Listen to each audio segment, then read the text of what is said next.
Hey, what's going on, bro? Once again, it's NintendoSonyfanshow 2011 here. MannytendoWolverine, guys on Wrestling News on this channel.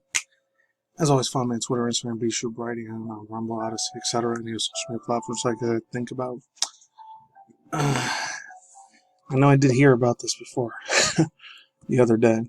I just wanted to wait till there's more extra news information that was going to come around. I did want to do like another video on like not one but two Twitch streamers that got banned the other day, but I might save it for tomorrow. Get two videos on one day instead of one. I gotta be a little more extra quiet because the roommate, unfortunately, sleeping a little bit right now. So it's a little bit more quiet than normal. You guys can maximize your head volume, so that's however you listen to this. It says Bill Burr in hot water. Eminence over Grammy 2021 just comes from, I guess, admin from the Patterns trilogy. I've never read from them before. So I might actually read the whole thing on this. I didn't even watch the whole thing. I think I watched a few clips from it here and there, but I didn't watch the whole thing. You already know how it is with me, since a lot of it is a lot of the high word and the Masons and Bilderberg, satanic occult crap, and Rockefeller Rothschild billionaires own that shit, and globalism crap, and a lot of satanic symbolism that goes in a lot of that shit anyway, so I haven't watched it since like in 2008, 7 or 8, I think about a year or two after I woke up, in Truth Alternative Media stuff. So there's that. And it kind of sucks that he's a part of that same occult. It's a bitch if he is, because he's a super funny ass dude. But here he is. Says he's feeling better. Bill Burr says on social media. Bill Burr's 2021 Grammy prediction. And I'll leave the link to the music down below. Also, it's from my girl Courtney. Really check City. Anyways, let's move on. 2021 Grammy prediction came true after social media users made a lot of them anti-SJW's cancel culture idiots or just fake bot algorithms. Let's continue. Heard the persistent comedian over his controversial presentation of the pre-recorded awards shown on Sunday. While presenting the honors for Best Tropical Latin Album, the 52-year-old funny man joked about, quote, feminists are going nuts. I wonder, why is a cis-white gender male doing the Latino stuff? The F is for family. And his creator had kicked out the speech by quipping that he, quote, wanted to delete himself during a protracted piano performance preceded by his parents. Burr slipped up again after mispronunciation. The name of the best regional Mexican music album, including the Hano winner, Natalie. I'm probably going to butcher this thing, even though I am Spanish Latino myself, but fuck it. La Focaria. I don't know. Cotoria? I don't know. It might be that. So this quote. Can't say the name. The granny goes to Natalia La Conforia. The fumbling running man said, I will accept it on this on behalf of her. I butcher her name. Sorry, Natalia, you won. Unquote. Needless to say, social media masses coordinated the prophetic stand-up comedian for excuse me. Allegedly not taking his presenter's gig serious. This quote again. A lot more long than I thought. A little shorter. No more. Sorry to everyone in the TL who's watching and been forced to learn that Bill Burr tweeted in one detractor. Says, quote, he's absolutely garbage for the years, and I shook my head in a bitter disbelief when I saw he was one of the presenters. Further shows that Grammys don't really care about inclusivity and progress. Another SJW faggot bullshit, in my opinion. Let's continue. It says another word wrote, while they were enjoying Bill Burr's Netflix shows, his quote, his jokes at the Grammys were not just funny. One critic snarked, I missed 10 minutes ago. I didn't know Bill Burr was #Grammys. However, flocked. Alright, many flocked the Breaking Bad actor's defense. Bill Burr's the GOAT. I'm pretty sure I think that means greatest of all time. Could be wrong on that. So it also was going to say, LOLs, LOLs. Rare comedian that will joke about stuff like this. Bill Burr's at the #Grammys. It also goes on to say, we'll probably highlight my entire night. Wrote another. It also goes on to say, one more fan remarked the criticism says, blame the Grammys for picking on a comic whose trademark is off-color humor. Indeed, this isn't the first time Bill Burr's wife is Nia Renee Hill, part of the F for Family cast. Ruffled of feathers during hosting this stint. The comedian found himself on Twitter in 2024 SNL monologue, which he poked at fun of the white lady. And Lorraine Starr also, and memorably defended colleague again, Gina Carano, followed her firing in Disney Plus over a controversial tweet. He blamed celebrity culture for her exile.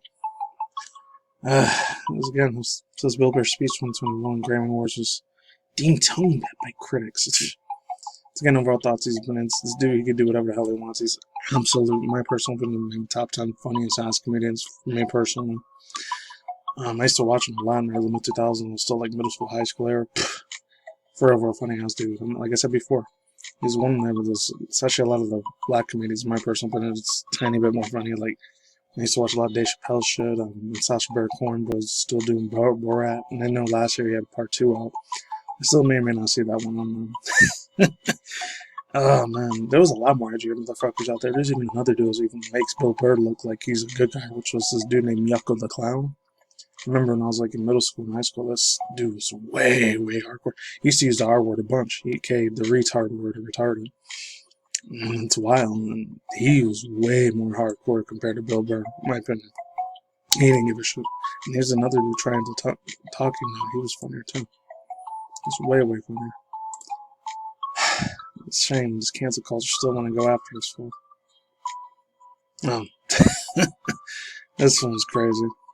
Some video game news I haven't talked about in a while.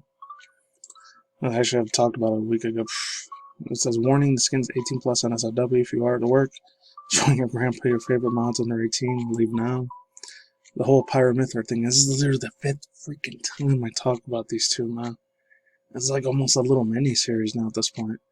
And it's not even no news stuff either. It's just her being like halfway naked, and it's little bard things of her too. So it says, this mod you can finally take better looks at Pyra and of course Mythra without her armor in other ways. As of right now, the skin replaces the first slot, update 0.2, fix a seam in the normal map's fixed armor material assignments. And then there's a whole little mod, manual downloader if you guys want to download it. So yeah, some people on Twitter, they got pissed. I'll leave the links down below if you want to look at the tweets. But whew, you know, way mega spicy in that thing. And I already saw a bunch of R34, like, leave pictures for both of them. My personal opinion, I think the Mythra chick's a lot more better looking than Pyra. Just my own personal thing, because it's funny because I'm not really into blonde chicks that much, but that just does it better, even though they both have the same body proportions, aka breast area. And yeah, it's not really much I could say about it except that it's really cute and it's adorable, man. It's just really super nice. If I can even say that. And it's freaking goddess shit, man. And it's funny because next to purple blue hair anime girls, I do like the freaking red hair anime chicks too. So once again, some social justice warriors want to get pissed off at that. Hey, that's what it is.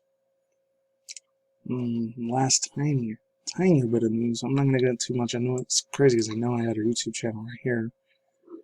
It's Nicole, aka better known as Nicole Sanchez, reveals 7 years long abusive relationships comes from TikTok and Twitch for entertainment from gamer checkup. I'm only gonna read like half of it, so let's continue. Many Twitch streamers are open about their abusive relationships, and the next streamer to join the list is Nicole, aka Nicole Sanchez. The streamer reveals how she has been a victim in an abusive relationship and ended rise for Twitch. Twitch streamer Nicole is getting fame for a viral. I thought it was 2019 when that whole thing she did, the OK Boomer song. Although she had been on the platform since 2017, but everything changed after OK Boomer viral TikTok video. I remember this. However, her innocent face has been hiding a secret from all of us. Off camera, Nicole was trying to end an abusive relationship with her boyfriend. That's a damn shame that she was going through that shit the whole time. I didn't know. March 23rd, 14th, oh, she's way younger than my house. 23-year-old. Streamer was tweeting, shared a tweet describing emotional, mental, and physical abuse. She was a victim since she was only 15. My God. Heart goes out to that chick, but it sucks because, I mean, I don't love this chick. I do like some of her content, but not all of it. Sometimes it's mega cringy as hell. But it is what it is. In the tweet, she describes everything. Details include about her partner holding her at knife point, hurting her numerous times, taking advantage of her financially. This quote. And there's another quote. When breaking up and getting back to each other every week, he would strategically hit me from behind my head and avoid visible bruises. Man. Sometimes he would slip, so I'd get a small bruise on my cheek or arm. She said March 14 documentary. She also stated that during these events, she had tried to reach out to her boyfriend and the cops. Police offers her no help from her listeners. As a scared teenager, it was real hard. And in the end, I felt very weird ways to protect them. Man, I can't believe this chick actually went through a lot of that. But overall thoughts has been I did to hear other people with bigger streams. I never lived in any. Another chick was Pokimane. Actually, a lot of the female streamers, they were giving her mad freaking props and virtual pats on the back. It's like, oh, you're so brave. Hopefully she's not going to start doing the cancel culture FCW stuff. It sucks. And that's not trying to be judgmental, because I remember even back in the high school times, my God, even community college too. Like, let's say it was 9.5 years ago. Like, there was some super pretty, not all of them, but some very beautiful Latinas. Some were super, super sweet ass down to earth women. And some of them, I'm going to say I did it because I'm a man, obviously, but I didn't take advantage of anything, thank God. I knew a few dudes, unfortunately, one or two of them, they did take huge freaking abusive relationships, and sometimes they were the person. I mean, I wouldn't call them out in their BS, because that was their personal business, but, and that's how their freaking relationship worked. It was a bitch, honestly. Sad stuff to see it, and I didn't get involved in their business, because, you know, I wanted to kick the other dude's ass, because I wouldn't want to go to prison for them, fuck that. Unfortunately, I used to know some guys that are like that. Not every man's abusive relationship motherfucker, though. I'll admit that. And luckily I wasn't. My family didn't raise me to do that shit. Anyways, friends, that's all I can say for now. I'm out here. Links down below. And yeah, that's it. Peace out once again, ladies and gentlemen, fanboys and fans. Always. Talk to Ziki Kamoys. I'll see you when I see you guys today, every night, wherever you're universe out there. See what your conscious channel with video ministry news and my news, internet news, and that's it. And video game, Twitch, station drama as well. Peace out, my sauerkraut. As I'm by, see you awesome people. Plus, I'm out here. Later.